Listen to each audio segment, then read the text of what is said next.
Okay, and going to the next, if you see the top line is what you will see is the ECG, and the second line is the source accelerometer. To make the accelerometer much more clearer, they use the rectified accelerometer, which makes the signals much more cleaner, and you can see the signals are positive and much more easier to decipher. So when you look at the A1 signal, you can see clearly that it starts at the end of the QRS, right? Which is the start of the ventricular systole when the mitral and tricuspid valves close. The A2, as I had told you earlier, will occur at the end of the P wave, and it is the end of the ventricular systole when the aortic and pulmonary valves close. A3 is when the diastolic phase, when the passive filling occurs, and this is the E wave on a Doppler echo. And the A4, which is the most of all important signals, occurs 100 milliseconds after the P wave. That is the electromechanical delay, which corresponds to the A wave on the Doppler echo. So there are two new markers on the MICRA AV as compared to the MICRA VR. You have the VE marker, which marks the end of the ventricular event signals, right? So, and the AM marker, which is known as the atrial mechanical marker. And this is the marker that indicates the device has detected the atrial mechanical contraction. So these are the markers that you will see when you are programming your MICRA AV. So if you look at this image, the important signals are the A3 and the A4. The A1 and the A2 are blank so that you do not see any atrial sensing during this period.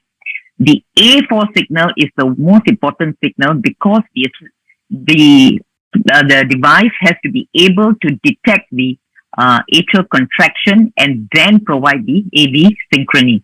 So when the A1 and A2 will be blank, and what is seen will be the A3 and the A4 signal. So the aim is to reduce the threshold of the A4 so that the signal is visible, and the A3 threshold needs to be you need to set the threshold higher so it doesn't oversense the A3 as A4. And this is the cartoon image of how the signals work. So if you see, right, the PVAB is actually the blanking of the A1 and the A2, and the A3, as you can see, the threshold is elevated, so you blank it, and what you are seeing is the A4. So after the P wave, of 100 milliseconds, the electromechanical delay, the A4 will be visible, and if the A4 is visible, then you get after 10 milliseconds from the A4 signal, you will get the B phase, and that provides the AV synchrony. Now, this is what exactly you would see on a live case after you have put in a MICRA AV, and the device has already been programmed to VDD, and you will see a patient with complete heart block. And this is the beautiful image that all of us were waiting when the MICRA AV was launched. You clearly can see the P wave followed by the AM marker, which shows that the device has sensed the atrial contraction, and 10 milliseconds after that, it gives the V phase. So this is what you will see, AV synchrony being restored. So there are a few algorithms that I did not go into because that is into all the timing and it will take a whole lecture. But basically, there are things that you need to adjust. Mainly will be the A3 window, the A4 window, and the A3 and the A4 thresholds that will need to be adjusted.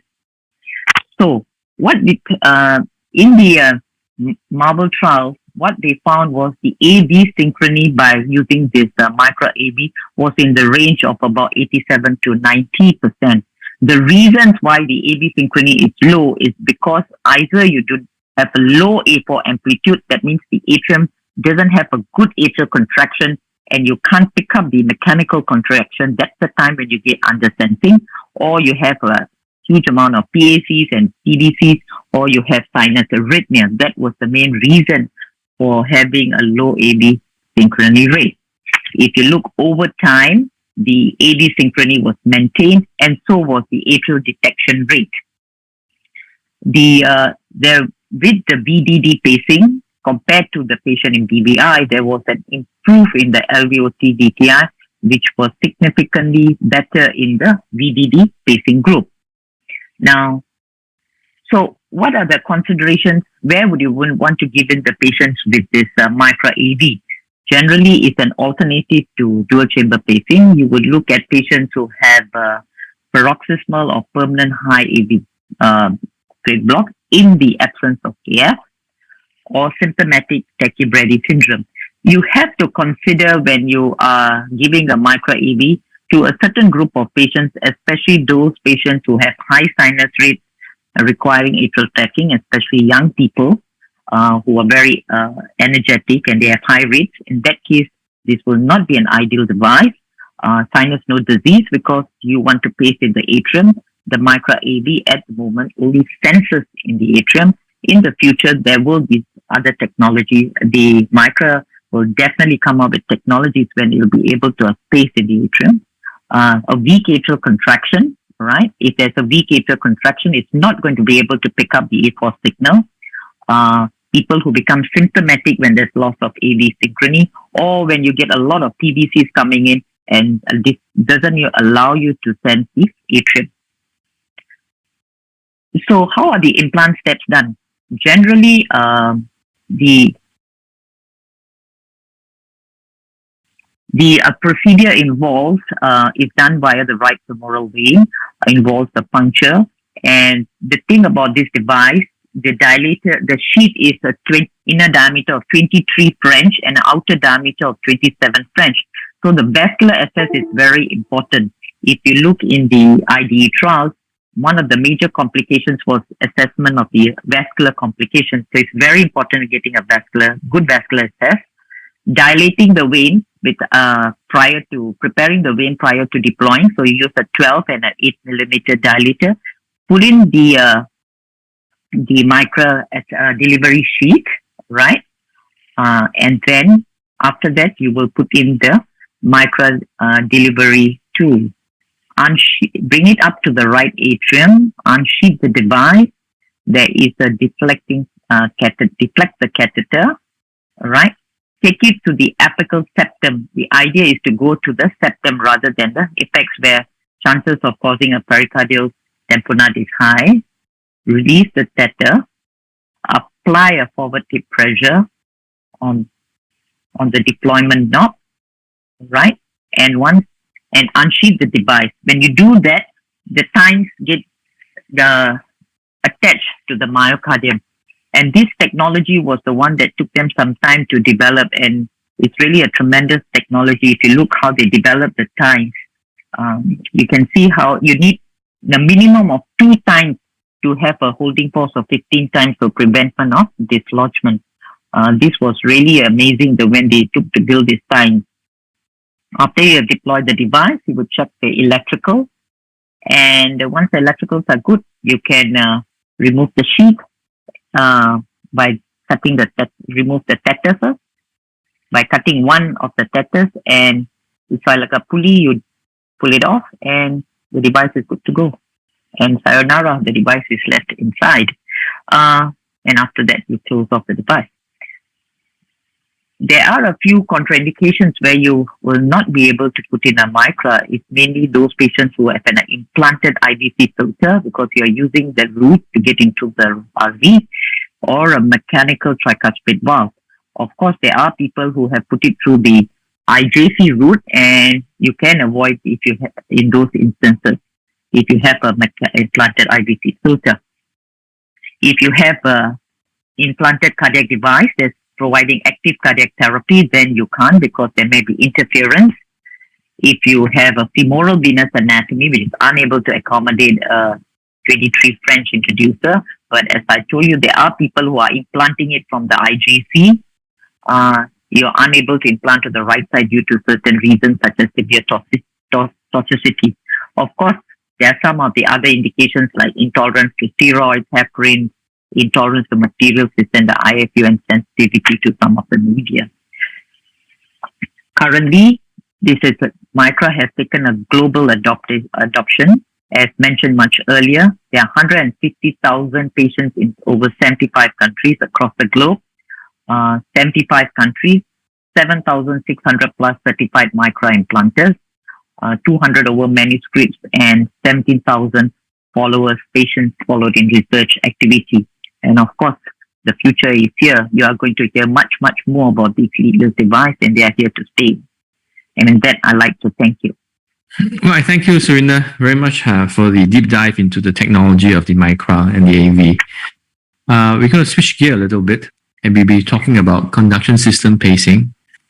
Before I invite Dr. Kelvin Chua onto the Zoom session, I'd like to remind the audience, feel free to click the Q&A icon and post your questions. There will be a Q&A session at the end. So over to you, Dr. Kelvin Chua, who is a good colleague and friend from National Heart Centre Singapore, who would talk on conduction system pacing and leadless technology. Over to you, Kelvin. Thank you, Professor Ching. Just let me share my slides.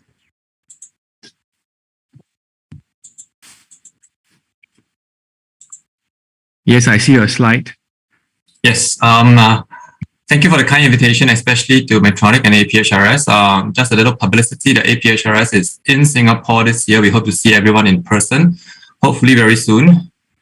Today, I've been tasked to talk about leadless pacing versus conduction system pacing.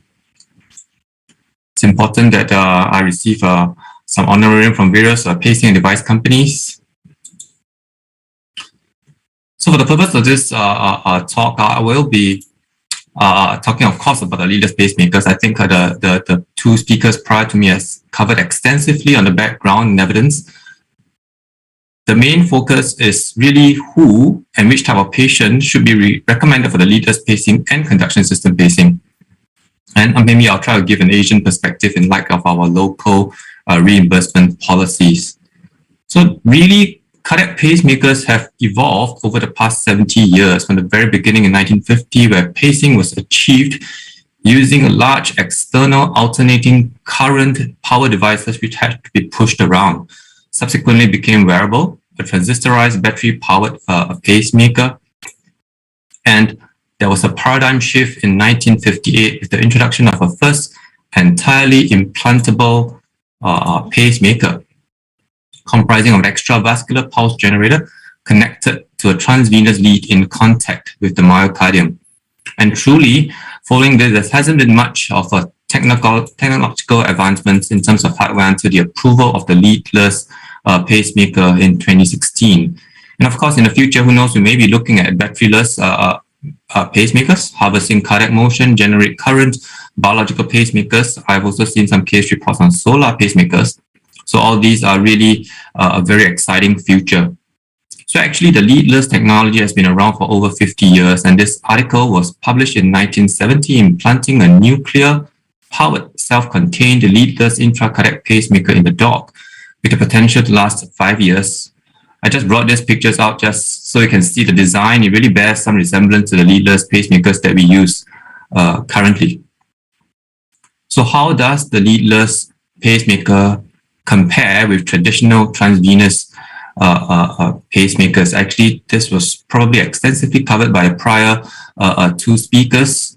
I think it's enough to say that major complications, including system procedural related events resulting in death, permanent loss of device function, hospitalization, was significantly lower in the MICRA population.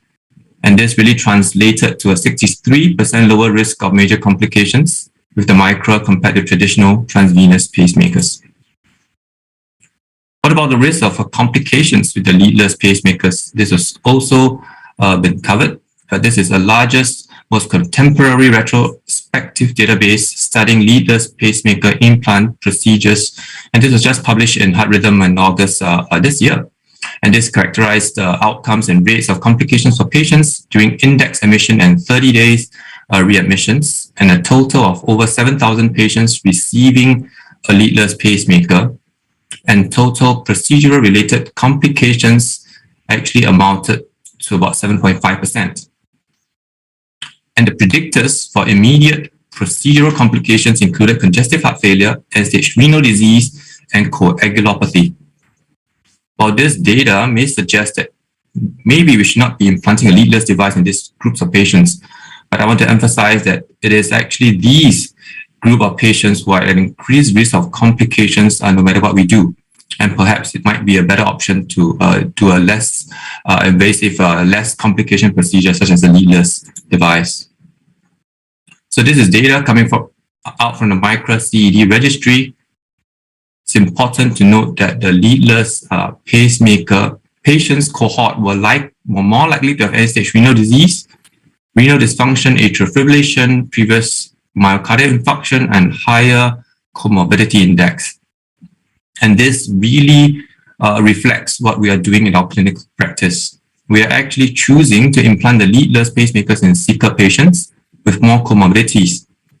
At 30 days, the leadless pacemaker had a high risk of pericardial effusion and perforation. A look at the 6-month outcome data, the leadless pacemaker had a lower adjusted risk of overall complications, which included device-related complications, vascular complications, cardiac complications, such as pericarditis and perforation. And they also had a lower risk of requiring a lead revision. And mortality rates were no different between the two groups.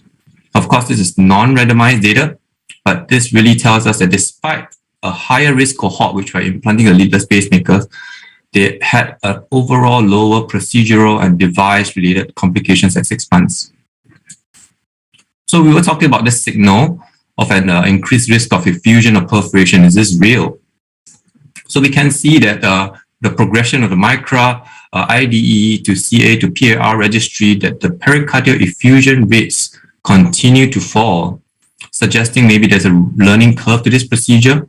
And combined overall effusion rates in these registries is hovering about 1.1%.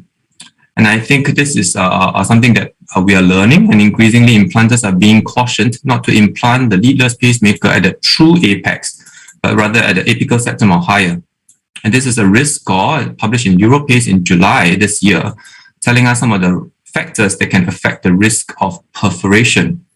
A score of 0 and below indicates a low risk, and 1 indicates a medium risk, and 2 or more indicates high risk.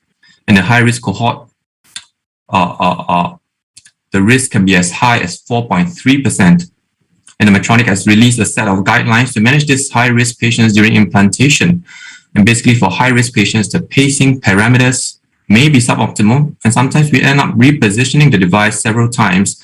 And we understand that the more we reposition, the higher the risk of perforation.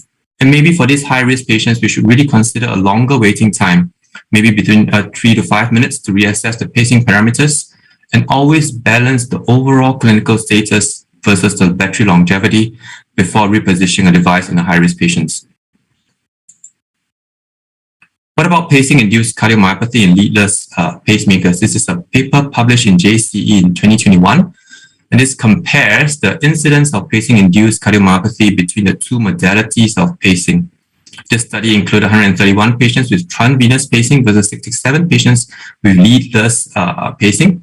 And they were all done at Ohio State University, including only those with 100% V pacing. And they had more than 50% left ventricular ejection fraction at baseline. The primary outcome was pacing-induced cardiomyopathy, defined as a 10% decrease in left ventricular ejection fraction. And indeed, 13% of those in the transvenous group versus only 3% in the leadless pacemaker developed pacing-induced cardiomyopathy after a median of 254 days. And this table shows a univariate and multivariate analysis of the predictors of pacing-induced cardiomyopathy. As you can see, left ventricular ejection fraction at baseline, a non-septal lead location, transvenous pacing as a risk factor for pacing-induced cardiomyopathy. With the multivariate analysis, you can see that only age and transvenous pacing emerge as significant predictors of pacing-induced cardiomyopathy. And so this has been touched on by the previous speakers. I will not touch more on this. So harnessing all this data, giving a sort of Asian perspective, I think that patients who should get a leadless pacemaker are those who require preservation of vascular access. And the obvious patient with end-stage renal failure on dialysis, who have AV fistula issues, central venous stenosis immediately comes to mind. right? But beyond that, I think we should consider, patients even on peritoneal dialysis, who have peritonitis, issues with their peritoneal dialysis catheters, and maybe advanced chronic kidney disease patients, because these patients are those who will need the vascular access for dialysis, maybe in the very near future. And of course, patients who have a history of device infections, those who just had their device extracted for infection reasons, we should really consider a leadless pacemaker. And earlier on, I also mentioned about multiple comorbidities that increases the risk of device complications. And leadless, the device can potentially mitigate all this risk. And previously, we may have never thought about implanting a leadless pacemaker for complete heart block patients, and we can now be reassured that maybe the MICRA AV can provide a reliably high percentage of AV synchrony. So we've been talking about avoiding the RV apex for MICRA implantation to reduce the risk of perforation. It's important to note that chronic RV apical pacing is also deleterious. I think most of you in the audience will be familiar with the MOST and David trial, which showed that the patients with increased RV pacing, the combined outcome of death and heart failure hospitalization was increased, and so was the incidence of atrial fibrillation. And this incidence can be up to 26%, depending on which series you look at. And it is most evident when the RV pacing goes over 20%, and of course significantly increases when it goes beyond 40%. One of the predictors is of course the wider pace QRS, which really causes a significant asynchronous electrical activation. So this figure here actually shows the body surface maps looking at the spread of activation wavefronts, red being the earliest, blue being the latest, with left bundle branch block similar to what's being induced by RV apical pacing. The RV is activated first, and the latest activation is over the basolateral left ventricles, leading to significant biventricular dysynchrony. You see that this is partially improved with biventricular pacing, but also focus on the narrow QRS patients who undergo BiV pacing. Heavy BiV pacing does not restore intrinsic activation, but creates another form of dysynchrony. And this is because we have two wave fronts actually from both sides colliding. Hence, I would say that a conventional BiV reduces the synchrony in left underbranch block, but will never achieve the electromechanical synchrony of a narrow QRS. And hence, this underscores the need into more physiological ways of pacing, which brings me to talk about conduction system pacing. But this is an interesting study with two sister institutions under Geisinger Health System performing his bundle pacing in one and conventional RV pacing in the other. This is non-randomized data comparing his bundle pacing versus RV pacing, and can see from this figure that the primary outcome of death, heart failure, hospitalization, or upgrade to biventricular pacing was significantly better in the his bundle pacing group. And further analysis of this data showed that the primary endpoint was predominantly driven by a reduction in heart failure hospitalization and entirely influenced by patients with more than 20% of V pacing. And this is also a registry comparing left bundle branch area pacing versus RV pacing, and published in Heart Rhythm earlier this year. Over 300 patients who met standard bradycardia pacing indications in each arm. And bear in mind, these are all comers with pacing indications. You can see from the Kaplan-Meier curve that primary composite outcome of endpoint of death, heart failure, hospitalization, or upgrade to BiV was significantly better in the left bundle branch area pacing group shown in blue. And breaking down all the individual endpoints, both all-cause mortality and heart failure hospitalizations all achieved their own statistical significance favoring the left bundle branch area pacing. And again, this was predominantly driven by patients who have ventricular pacing of more than 20%. So this is one of the first few studies that demonstrated equivalence of the His bundle pacing to a conventional BiV. This is a small randomized crossover study by Laskarten's group, taking in consecutive patients who met CRT indications. Right? Previously, we talked about brady pacing, that is a CRT indicated patients, and all patients were implanted for His bundle pacing lead as well as the CS lead and connected through a wire adapter and randomized to a patient-only blinded fashion to either His bundle pacing or BiV pacing 6 months and cross over to the other modality. And from this chart, you can see that the clinical outcomes of quality of life, NYHA class, 6-minute walk tests, LVEF were all significantly improved in both modalities.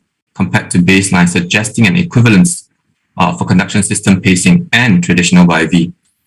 And this is also an important multi-center retrospective cohort study. This is from the International Left Bundle Branch Area Collaborative Study Group, and this was published in JACC EP 2021. And also, patients who met standard CRT indications were recruited into this registry, including patients with heart failure, impaired LVEF with CRT indications. Out of 300 over patients, 87% of them had a successful left bundle branch area pacing lead. 42% of them had a true left bundle branch block, or 17% had RBBB. So it's important to see that the left bundle branch area pacing in this group resulted in a significant QRS narrowing, significant improvements in MIH class, significant improvement in LV and systolic diameter and left ventricular ejection fraction. And what's most important in these improvements that were seen in the left bundle branch block group as well as the non-left bundle branch block group. So this is a comparison of the pacing modalities which we have currently, excluding the leadless devices. I did not have time to run through the guidelines, but a conventional CRT is still the recommended device for typical wide left bundle branch block patients with impaired EF. But in the Asia Pacific region, I acknowledge that CRT devices come at an increased cost, and more, I think physicians in some of the regions are implanting more conduction system pacing devices to resynchronize the heart. And this is where HIMSS bundle and left bundle branch area pacing comes in. So really, in my last few slides, I hope to show you the importance of electrical synchrony in terms of achieving a narrow pace QRS in all patient subtypes. In fact, HIMSS bundle pacing delivers the most physiological form of biventricular activation. But it is unfortunately fraught with a steep learning curve, high thresholds at times, and increased need for lead revision.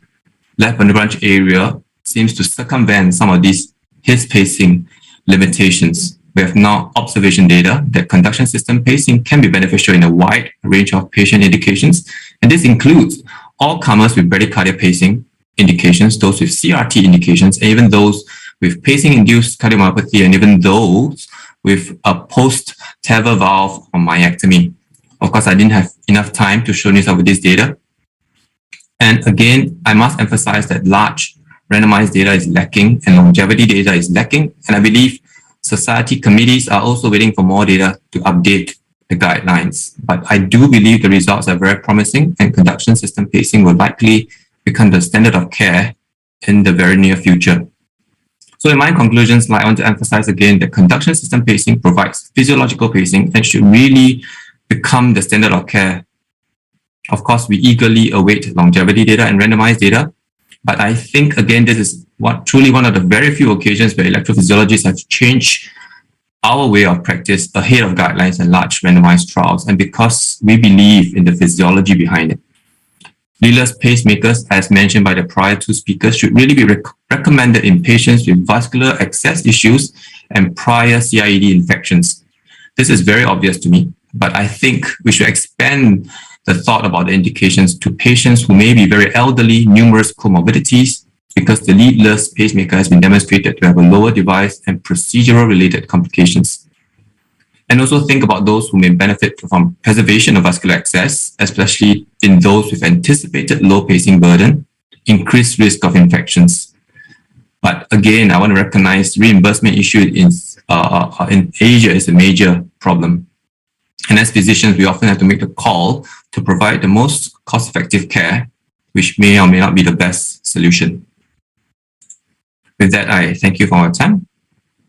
Thank you, Kelvin, for very eloquently, shared about the leadless pacing considerations as well as conduction system pacing, and gives a good introduction or a segue to the next topic, which is the impact of health economics on these promising devices and therapies. So that leaves me to invite Dr. Cha, who hails from Asan Medical Center, South Korea, to deliver a talk on the reality of economics facing the APAC patients. Over to you, Dr. Cha.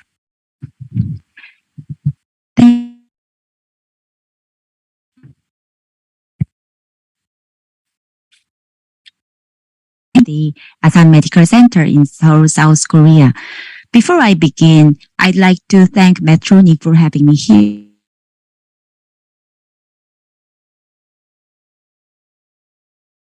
ergonomics facing APEC patients.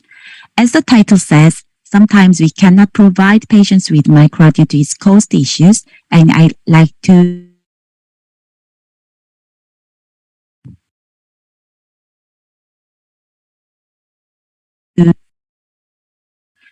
in South Korea, in South Korea, MICRA was approved in 2000.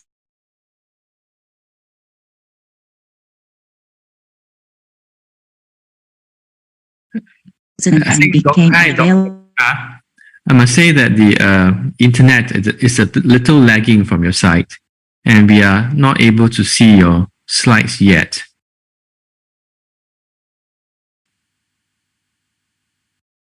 Okay, can you see my slide now? Yes, we see MICRA leadless pacemaker, reality of economics facing the APEC patient. This is the first page, and I will go through to the next. Oh, that's great. Thank you. Okay, this is the South Korean data, and okay.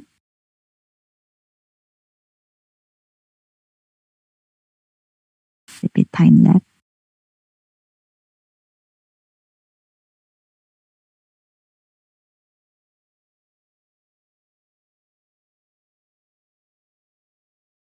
Okay, I'll go on. So this data, the MICRA indication in South Korea were variable, and the AF indication possessed 55%. There were 10% of patients with AV block indication, despite all patients receiving MICRA VR, because this study was performed before MICRA AV approval. The data in this slide is still in progress. Therefore, if you would like to have more information on the data, please contact us directly. The US data is not much different. Let's look at the MICRA IDE and KR data. Among 2,500 patients, the most common primary indication for pacing was bradyarrhythmia with atrial fibrillation, followed by syncope, AV block, sinus node dysfunction, and others. Chinese and Japanese registries also show similar results. In the Chinese registry, the MICRA pacemaker was implanted successfully with a very low complication rate. Most Chinese patients experienced the pacing indication not associated with AFib, and MICRA's performance was excellent in line with the global trial experience. In the Japanese registry, the pacing indication associated with AFib was lower in Japanese patients compared with patients outside of Japan. Traditionally, a leadless pacemaker was considered suitable for patients with permanent atrial fibrillation with bradycardia or those who infrequently require pacing. Many says that leadless pacemakers are inappropriate for patients requiring dual chamber pacing or young patients due to battery life. However, according to real-world data, MICRA benefits variable patients in addition to traditional indications.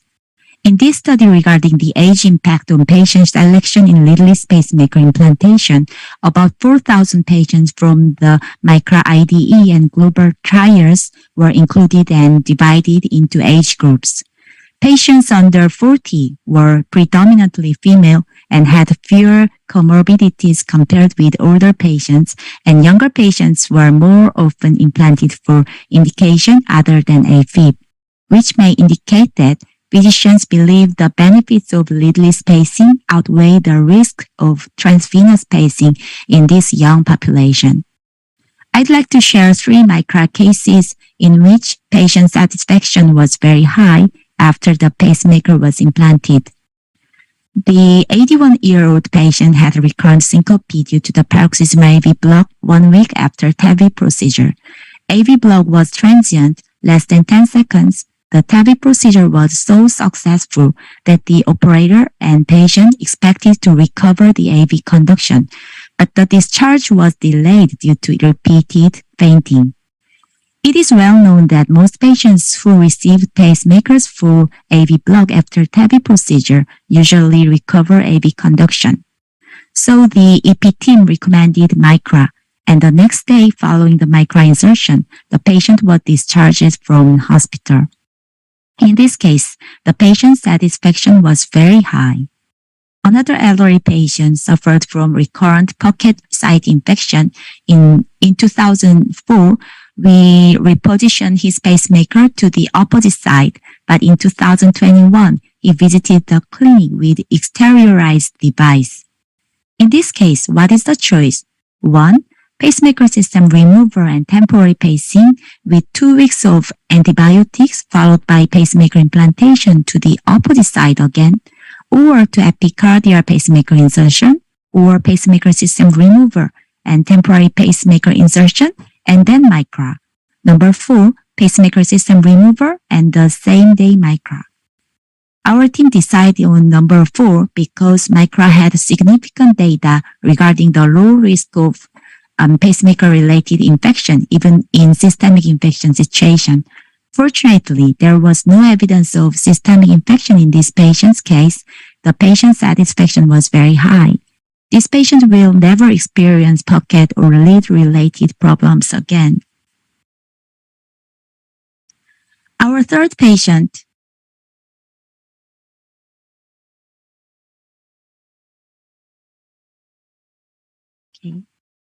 Our third patient was scheduled to undergo elective open heart surgery for both mitral and tricuspid valves. TVR or TVP was not decided yet. He visited the ER because of recurrent syncope, and his ECG showed a long sinus pause.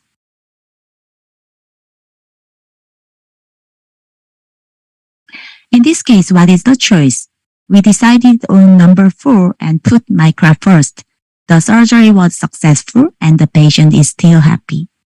Traditionally, a leadless pacemaker is considered to replace a transvenous single-chamber pacemaker.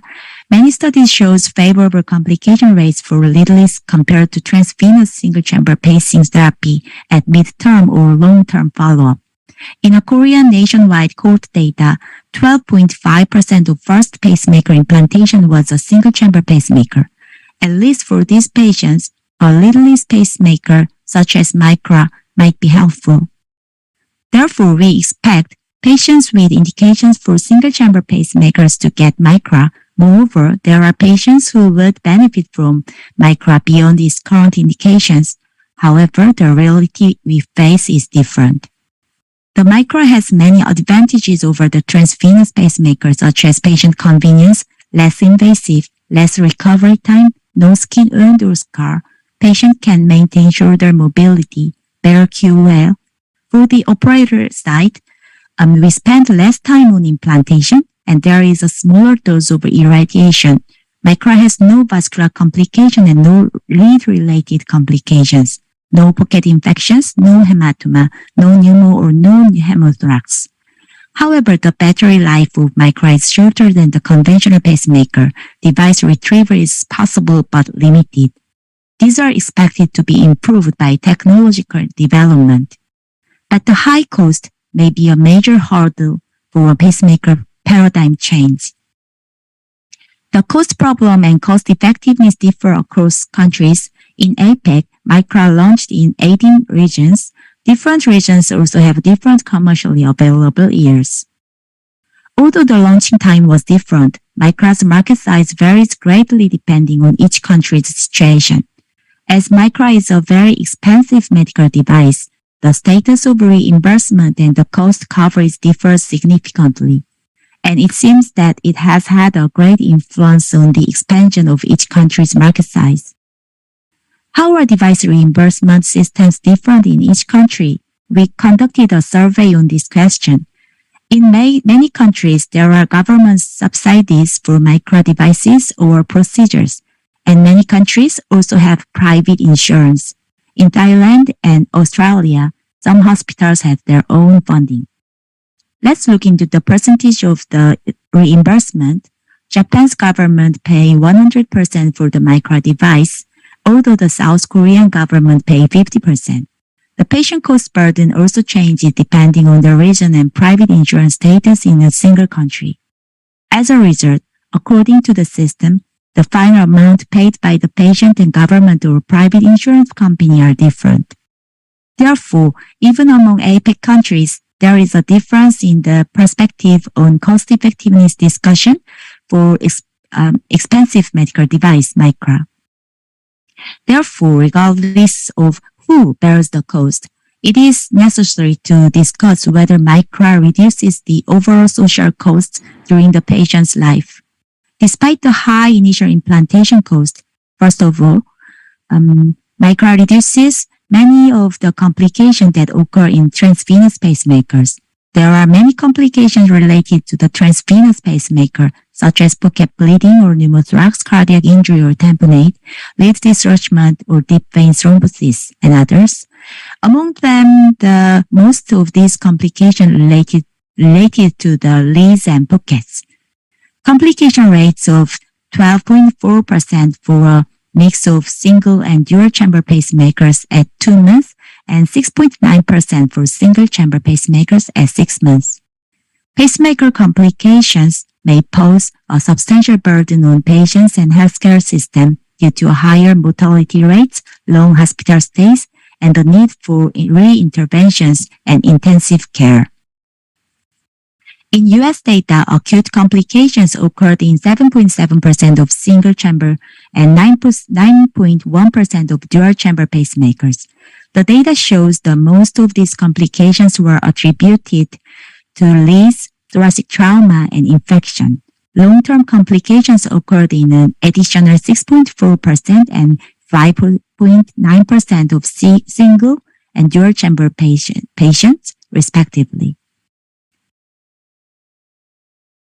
Patients' freedom from complications in the first 3 years after implantation is shown for a single chamber in this left side graph.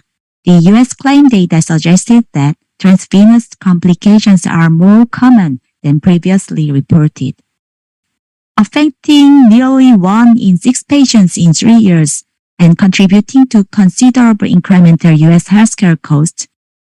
A retrospective analysis was conducted on the French National Hospital Database, including all patients implanted with a pacemaker in France in 2012, who could have alternately received a leadless pacemaker. Complication rates and their associated costs for 3 years post-implantation were estimated from the perspective of the French Social Security system.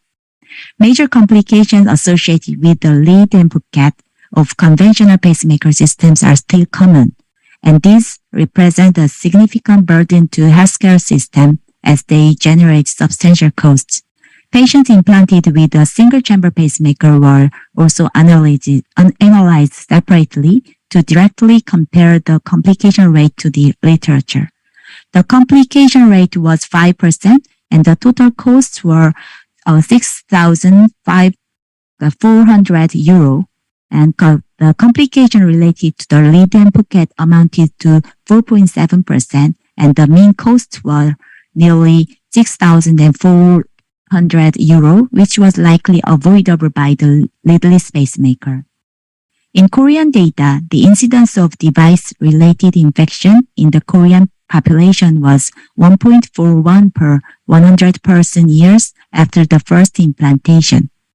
The replacement of CIED was associated with a substantial incremental risk of CIED infection, the majority of which occurred within the first year of follow-up, and a large number of infections occurred during the late follow-up period.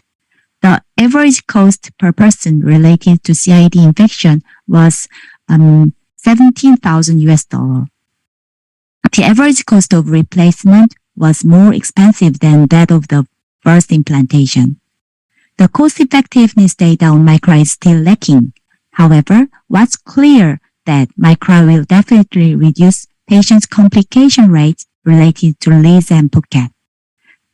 To fully provide these clinical benefits to patients, efforts to remove hurdles are needed according to each country's situations. In summary, compared to the transvenous pacemaker system, further studies on the cost effectiveness of MICRA are required. Although the initial cost of MICRA implantation is higher than the conventional pacemaker, the average cost per person related to lead or pocket complications cannot be ignored.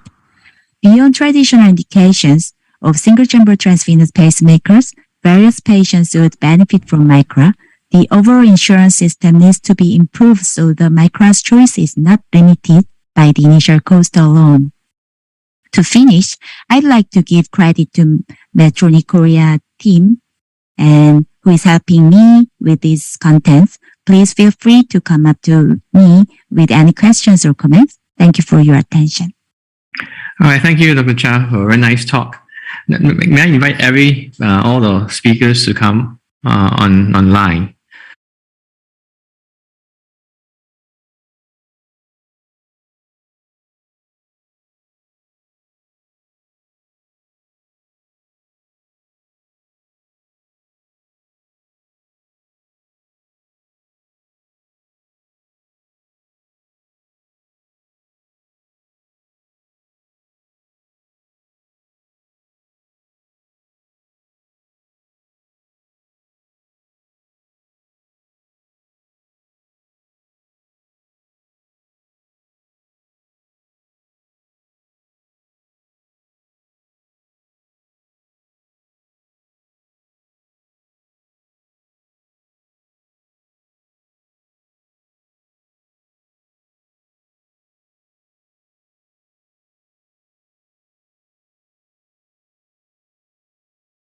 Treat these leadless pacemakers. I'm not sure over time what is going to happen, but putting them in young children, there is not really a true indication, but of course there always will be some exceptions. Sometimes due to certain tortuosity, certain anatomical situations where you can't get in a leadless pacemaker, where you can't get in a traditional pacemaker, you may need to consider a leadless pacemakers in some of these congenital cases. But sometimes there are also patients who, we have a child who was playing rugby all the time and who was coming back with who had congenital complete heart block and had a traditional pacemaker in. And he was coming back very frequently with fractures of the lead. So this young boy didn't want to stop playing rugby, so there was no choice. So we gave him a leadless pacemaker until he grows up, okay, and he stops playing. We are going to change him to a conventional pacemaker. So there may be some situations where you may be, driven to be put in a young person. Thank you. So fairly off-label, unique situations for patients. Dr. Rakit, any comment on that?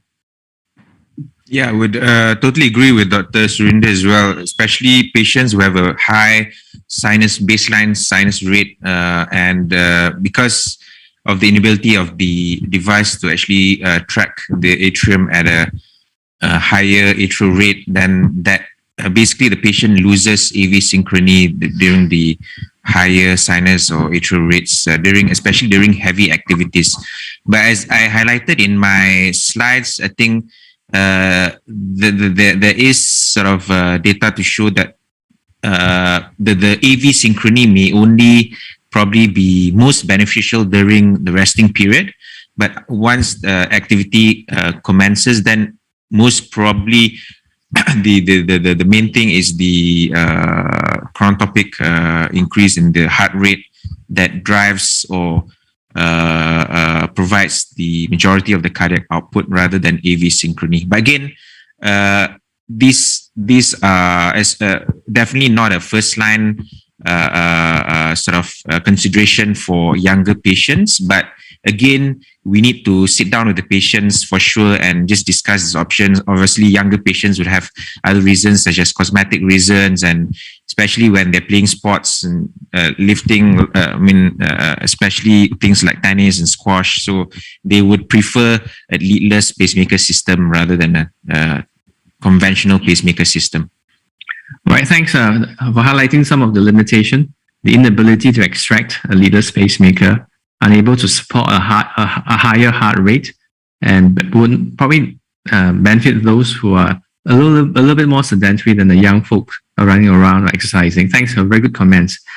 Quickly move on to one question. Would be what is the incidence of heart failure with a leadless pacemaker, pacing the RV more than 20% of the time, and how do we mitigate that? Kelvin, what are your thoughts on that?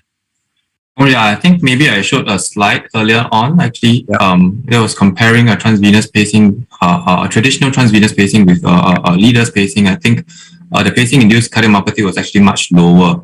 Yeah, and I think it was hovering about 3%, single digit.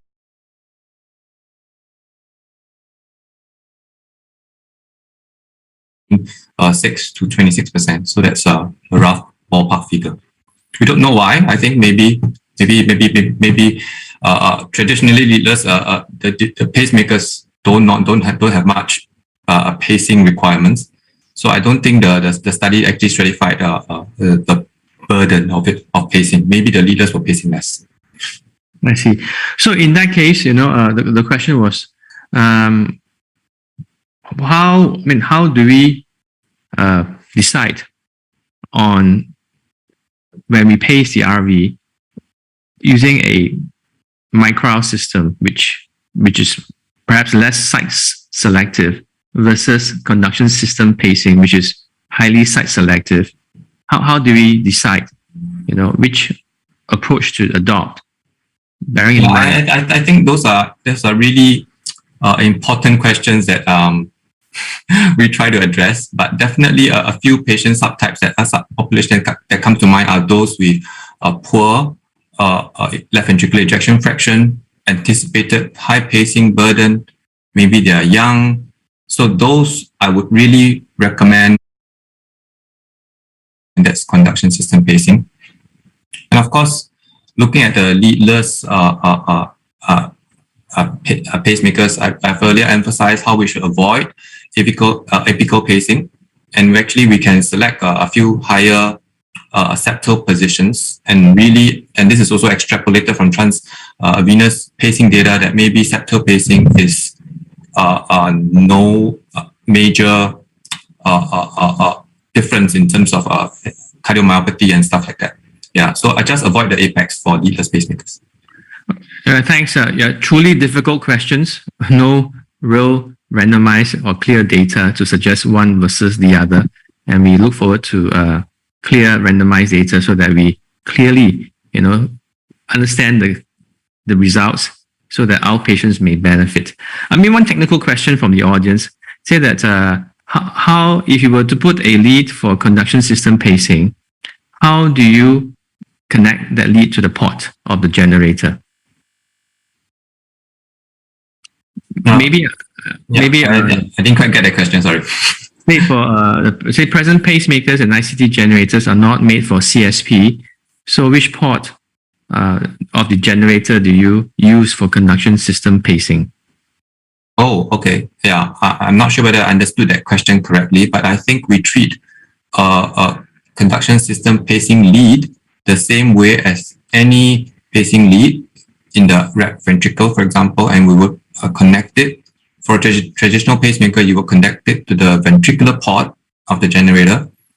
And if you are intending for the conduction system pacing lead to do cardiac resynchronization, there may be a more complicated solution. You might be using a CRT device with a bipolar port to connect the conduction system pacing lead. I hope I understood the question correctly. Yeah.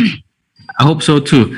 It's a IS1 lead. The Medtronic 3830 is an IS1 lead, so it's connected to the IS1 port. All right. For the person who asks these questions, feel free to reach out to your Medtronic colleague. They'll be more than delighted to share with you the details. Maybe one last question is that we understand the health economics, the impact of health economics to the adoption of these therapies.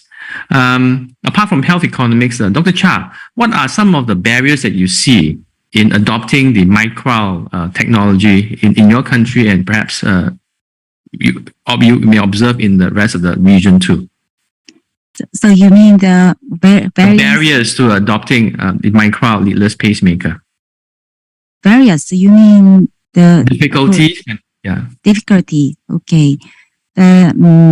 In South Korea, the government reimbursement rate is 50%, but it is very expensive. Still very expensive for the patient. Some of my patients reject the MICRA implantation because of the money problem. And some patients feel very not expensive. About $600 US dollar is not expensive for some patients, but very expensive for some patients.